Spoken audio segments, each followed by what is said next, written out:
여러분 카따, 떼카 이런 얘기 들어보셨습니까? 학교 폭력의 신조어라고 하는데요. 사이버상에서 우리 아이들이 이렇게 학교 폭력에 노출돼 있답니다. 카따, 사이버상에서 왕따를 시키는 거죠. 요즘 아이들에게 사이버상에서 대화하는 거 얼마나 중요합니까? 그다음에 떼카, 한 사람에게 때로 몰려가서 모욕을 주고 욕설을 퍼붓고 이런 거라고 하는데 우리 부모님들, 몰랐던 부모님들 굉장히 걱정 많으실 거예요. 어떻게 하면은 학교 폭력 근절할 수 있을지 함께 걱정해보기 위해서 나오신 분이 계십니다. 경남도 경찰청의 최경덕 아동청소년 계장 오셨는데 안녕하십니까? 반갑습니다. 반갑습니다. 예. 지금 이렇게 뵈니까 예. 계장님 아이들도 아마 그 학교에 다니고 있는? 예, 그렇습니다. 저도 네. 고등학생, 중학생, 무서운 중학생인데 중학교 2학년이 무섭다고 하는데요. 네네. 중2 학부모입니다, 저도. 아, 그래요? 예. 그럼 아빠가 경찰이면 아이들이 그렇게 뭔가 학교 폭력에 노출되지는 않을 것 같은데 무서워서. 충분히 학교 폭력 쪽에 이제 틈날 때마다 얘기를 하고 있는데 네. 여전히 뭐 안전하다고는 100% 제가 확신은 못 하겠습니다. 그러게요. 늘 걱정이죠. 예. 부모 입장에서. 예. 중학교 3학년 교실 안. 옆반에서 온 남학생이 동급생의 얼굴을 마구 때립니다. 폭행이 계속되는 동안 이를 말리거나 교사에게 신고한 학생은 단 한 명도 없었습니다. 한 학생을 비웃는 댓글이 수십 개씩 올라와 있습니다. 채팅창에 초대한 뒤 일방적으로 인신공격을 하거나 피해자만 남기고 단체로 채팅방에서 나가버리고 단체 채팅방에 피해자만 초대하지 않기도 합니다. 계장님, 저희는 뭐 언론을 통해서나 그런 사건들을 볼 수가 있지만 예. 우리 계장님께서는 실제로 학생들하고 예. 그런 일을 막닥뜨려서 예. 해결해주고 있는 분이잖아요. 그렇습니다. 실제 학교 폭력의 수위는 어느 정도인지 궁금해요. 좀 간략히 좀 말씀을 드리면요. 이 그 학교 폭력이 2011년 연말부터 해서 전국적으로 학교 폭력으로 말미암아서 학생들이 좀 극단적인 선택, 즉 자살을 하거나 그런 사례가 참 많아서 큰 사회 문제가 되었을 거예요. 경남에는 약 지금 50만 가량의 학생이 있는데 그 당시에 2012년도에는 그 피해 경험률이 13%, 즉 100명 중에 13명이 저 당해 본 적이 있어요. 이런 설문을 그 학생들이 하였는데 참 마음 아픈 일이죠. 13% 그렇죠. 많은 거거든요. 네. 그런데 이제 방금 얘기했듯이 학교 전담 경찰관이라든지 경찰력이 충분히 좀 제어를 하면서 2013년, 14년이 거치면서 좀 많이는 좋아졌습니다. 다만 외형적인 폭력이나 전체적인 수치는 이제 많이 좋아졌는데 방금 얘기했듯이 우리나라 학생들이 원체 그 스마트폰 많이 쓰기 때문에 SNS상의 폭력이라든지 외형적인 폭력 대신에 이제 좀 욕설을 한다라든지 네. 언어 네. 폭력이라든지 이런 부분이 조금 대비해야 되는 문제고요. 저는 이렇게 학교 폭력 업무를 하면서 이제 가장 좀 부족한 부분이 뭐 예방이라든지 근거라든지 뭐 홍보라든지 많이 재현은 됐는데 피해 학생이 이제 심리적인 치료 부분 있지 않습니까? 예. 그, 어리잖아요. 예. 그런 트라우마 치료가 이제 앞으로는 좀 체계적으로 좀 접근을 해서 학생들이 좀 회복하는 쪽에 좀 노력이 많이 이루어졌으면 하는 바람을 가지고 있습니다. 그렇죠. 애초부터 그런 학교 폭력에 노출이 안 됐으면 참 좋았을 그렇습니다. 텐데 예. 우리 어릴 때 생각해 보면은 뭐 친구들끼리 그냥 툭탁툭탁 싸우고 그냥 끝냈던 문제들이 이제 경찰력까지 예. 이렇게 투입이 되는 이런 안타까운 상황. 예. 근데 학교 폭력이라는 문제가 언제부터 이렇게 심각한 사회 문제가 됐는지 예. 걱정이네요. 맞습니다. 이제 네. 말씀하신 것처럼 저희들도 이제 학창 시절이 있었는데 그때도 지금과 같은 폭력은 있었습니다. 다만 그때하고 지금하고 저는 이제 차이점이라고 생각한다면 그 당시에는 친구들이 방관하지를 않았었어요. 이제 친구가 이제 심하거나 이러면 그러면 주변에 좀 도움을 그렇죠. 줬었고. 말리고 야 너 왜 그렇습니다. 그래 뭐 이런. 예. 그리고 그 당시에는 이제 왕따 이런 거는 좀 잘 없었는 것 예, 같아요. 예. 그러니까 지금은 그래도 싸워도 같이 놀고. 맞습니다. 그랬는데 지금은 학생들이 이제 핵가족화 세대가 이제 기성 세대가 되고 아이들도 이제 없다 보니까 적다 보니까요. 그런 쪽의 폭력이라든지 사회성 이런 게 이제 우리 때하고는 많이 달라지는 것 같고요. 방금 얘기했듯이 옛날에는 없었던 SNS상의 이제 활동이 이제 많아지면서 그런 부분이 좀 취약해진 부분이 있는 것 같습니다. 네. 또 얼마 전에 경남에선 진주 외고 예. 학생이 사망하는 예. 그런 안타까운 사건이 있어서 예. 그 어머니가 소복을 입고 막 하소연하고 예. 뭐 그런 우시던 그 모습이 예. 지금도 눈에 생생해요. 맞습니다. 그런데 작년 3월 그리고 2014년 4월경에 한 학교에서 공교롭게도요, 한 10일을 상관을 두고 두 학생이 이렇게 사망을 하는 안타까운 사건이 생겨서 저도 정말 큰 책임감을 느꼈었고 지금도 마음 아프게 생각하는 부분이고요. 1사 사건 같은 경우에는 학기 초에 동학년이에요. 같은 네, 친구끼리 서열 문제 부분이 조금 갈등이 있었고요. 2차 부분은 이제 선후배 간에 좀 기강 잡기 그런 문제가 좀 있었는 것. 진주외고 같은 경우에는 이제 기숙사 생활을 하다 보니까 학생들이 이제 계속 같은 시간을 그 좁은 공간에서 지내게 되면서 좀 갈등이 좀 많았던 그런 특별한 상황이 있었던 것 같습니다. 정말 생떼 같은 자식을 먼저 보낸 부모님이 지금 뭐 어떤 심정이시겠습니까? 그렇습니다. 예. 그래서 저희가 류상현 군의 어머니를 직접 뵙고 얘기를 좀 들어봤습니다. 화면 보시죠.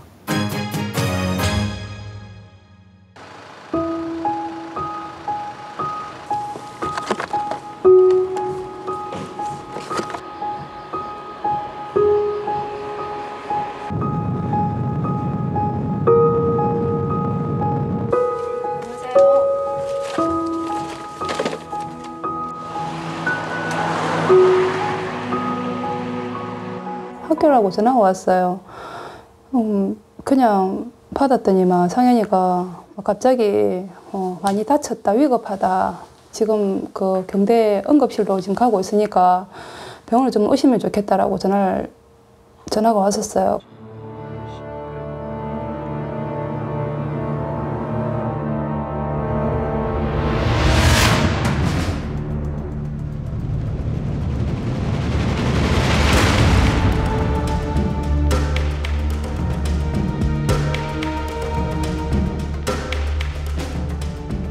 선배 말을 무시한다 해가지고 야 그럼 왜 니는 엎드리라는데 안 엎드리느냐 그래 하니까 그때서 이리 엎드리는 걸 복부를 한 대 차쁜 거야.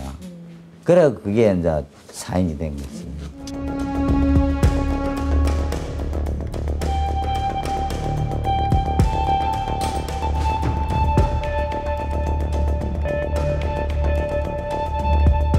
학교라는 게 제일 안전한 곳이잖아요. 부모가 집도 안전한 곳이지만은 학교하고 집은 가정이나 마찬가지라 그랬거든요. 그런 학교에 내 아이를 믿고 맡겼는데 그렇게 내 아들이 그렇게 될 줄 도대체 내가 어떤 잘못을 저질렀길래 내 자식이 내가 어떻게 뭘 잘못했길래 내가 아닌 내 자식이 저렇게 되어서 나를 이렇게 힘들게 하나.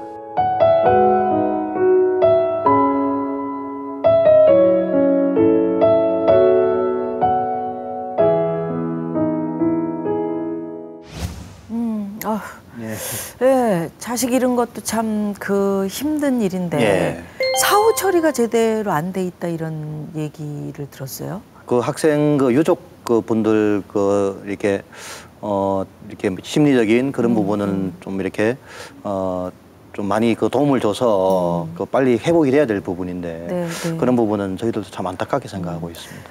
이런 일은 사실은 어느 부모에게나 다 일어날 수 있는 그렇습니다. 일이잖아요. 예. 학교 폭력 문제는 그 경찰력만으로 안 그러면 더 나가서 우리 그 학교 내에 이제 선생님 힘만으로는 좀 한계가 있는 것 같아요. 여러 가지 대책이 나오고 있습니다만은 그 대책이 그 모든 걸 다 커버해 줄 수는 없다고 생각을 해요. 그래서 학생들이 아직 어리기 때문에 그 지역사회 또 주변의 어른들, 학생들은 사실은 어른들을 보고 자라고 학교 문화는 어떻게 보면 대한민국 전체 문화의 한 파편일 가능성이 있습니다. 그렇죠. 그래서 지역사회가 학교폭력 문제에 같이 관심을 가지고 함께 활동하는 게 저는 중요하다고 생각하고 있습니다. 아까 계장님께서 우리 아이들이 정신적으로 겪는 트라우마 치료가 상당히 중요하다라고 말씀하셨는데 이렇게 학교 폭력에 노출된 아이들이 정신적으로 극복을 못해서 그냥 일상생활을 굉장히 힘들게 하는 친구들 많다면서요? 피해 학생 같은 경우에는 의외로 이제 신체의 어떤 뭐 이렇게 다친 부분은 빨리 회복이 되는데요. 심리적인 부분은 금방 아물지가 않고 또 그래 제가 이제 현장에서 느끼는 거는 좀 심리적인 치료 부분을 우리 전문기관에서요 교육청 소속으로 이제 위센터, 위클래스 이런 기관이 있는데 네. 좀 활성화가 좀 되어서 실효성 있게 해서 심리적인 부분을 이제 충분히 많은 학생들이 좀 그런 부분에 도움을 받고 빨리 좀 회복이 될 수 있는 그런 부분이 좀 지금은 부족하다고 저는 생각을 하고 있는데 우울증이라든지 심리 정신과 치료 부분에 대한 대한민국의 이제 문화 있지 않습니까? 그런 부분을 제가 알기로는 이제 그 서양의 그런 건 일상적인 그 치료를 서비스를 받을 수 있는 부분인데 우리나라는 아직까지 그런 부분에 대해서 좀 상당히 사회적으로 좀 두려움을 많이 가지고 계시는 분들이 많이 계신 것 같아요. 그래서 어떤 부모님들은 이거를 의료보험 적용을 하지 않고 그냥 이렇게 보험 처리 없이 그냥 그런 이용하는 분도 제가 여러 번 이거 봤고요.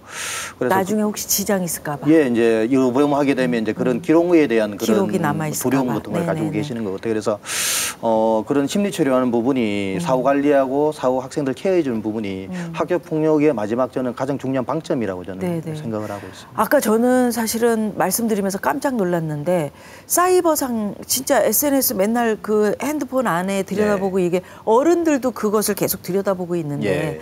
아이들은 오죽하겠습니까? 그렇습니다. 근데 그 안에서 그렇게 왕따가 일어나고 친구들이 몰려와서 자기에게 욕을 하고 모멸감을 예. 준다. 예. 이거 부모는 모르고 있는 거잖아요. 이 알려면 어떻게 해야 되는 거죠? 제가 한 가지 이렇게 말씀드리고 싶은 부분은 학기 초가 되면 이제 새로운 환경이거든요. 또 이제 새로운 반이 갈리고 또 새로운 친구를 만나기 때문에 갈등이 가능성이 항상 높아요. 그래서 저희들이 학교 폭력을 분석을 해보면 일정한 패턴을 그리고 있는 거죠. 쉽게 네, 학기 네. 초에 좀 올라갔다가 안정화됐다가 방학 기간을 거쳐서 다시 학기 초에 이제 올라가는 그런 뚜렷한 패턴을 가지고 있는데 학기 초 부분에 이제 부모님께서 좀 특별히 관심을 가져주셔야 되고요.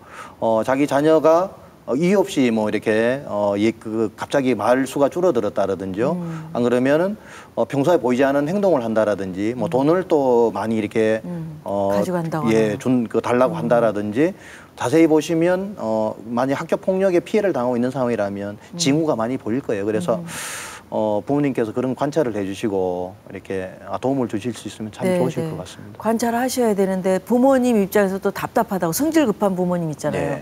예. 야 대화하자 말하자 그래놓고 말 안 한다고 또 막 예. 신경질 내고 예. 애한테 막 힘들게 하고 예.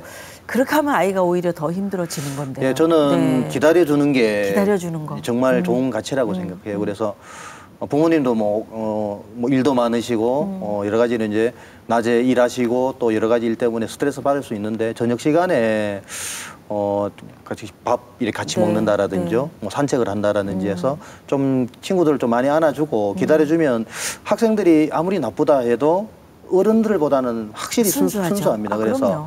그런 학생들의 그 에너지와 순수함을 믿고 끊임없이 좀 시도해 보신다면 저는 결과가 있을 거라고 생각합니다. 그럼 만약에 부모님에게 털어놓을 수 없는 환경도 있잖아요. 예.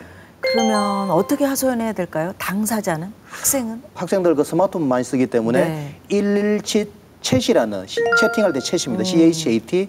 챗이라는 그 어플리케이션을 다운받으면 자기가 다닌 학교에 그 도움을 줄 수 있는 전담 경찰관이 누군지부터 해서 문자로 상담을 할 수 있고요. 제일 좋은 방법이 경남경찰청 소속으로 지금 117 신고센터를 지금 운영을 하고 있어요. 그래서 저희들이 진짜 성심껏 상의를 상담을 하고 있어요. 그래서 그분들은 전문가시고 또 상담 심리 좀 자격증을 가진 분이세요. 그래서 1차적으로 저는 학교 폭력에 피해를 당한 학생이나 부모님이 계시면 일단 외부에 알려서 본인이 잘못해서 이제 당한 건 아니거든요. 그래 정당한 본인의 권리를 찾는 게 그리고 음지에서 양지를 꺼내는 게 대단히 중요하다고 저는 생각하고 있습니다. 그러면 이 경찰청 차원에서 예. 어떤 예방 활동을 하고 계시는지 모르 예방이 중요하잖아요. 예, 맞습니다. 그리고 효과는 어느 정도 보고 계신지. 예. 저희들은 학교 폭력 문제하고 일단은 그 교육청 선생님하고 이제 협업을 통해서 이제 접근을 하고 있고요.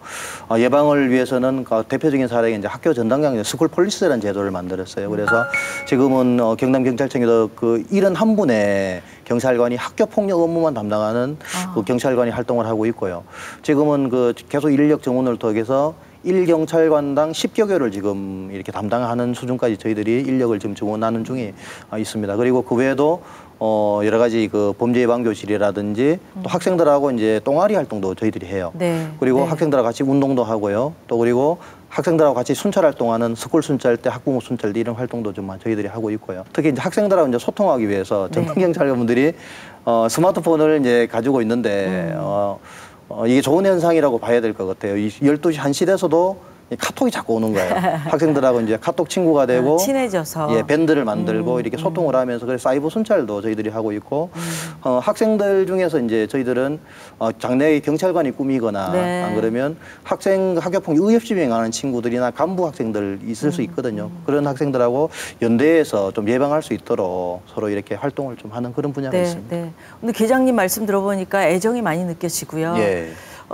진짜 뭐 심각한 문제이긴 하지만 예. 경남도 안에서만큼이라도 예. 우리 학생들이 학교 폭력에 절대 노출되지 않도록 열심히 활동해 주실 거라 믿습니다. 저는 사명감을 가지고 네, 네. 우리 학생들이 행복해지고 예. 안전히 그날까지 저는 최선을 다할 겁니다. 고맙습니다. 정말 감사합니다. 오늘 말씀 감사합니다. 감사합니다. 정말 그동안 우리가 수없이 많은 대책이 나왔는데도 오늘 이 시간 이렇게 앉아서 학교 폭력에 대한 이야기를 나누고 있다는 거, 이것만으로도 어른으로서 정말 뼈아픈 반성을 하면서 정말 우리 아이들이 행복해질 수 있는 세상이 될 수 있도록 노력하겠다는 다짐을 오늘 해보면서 마치겠습니다. 여러분 고맙습니다.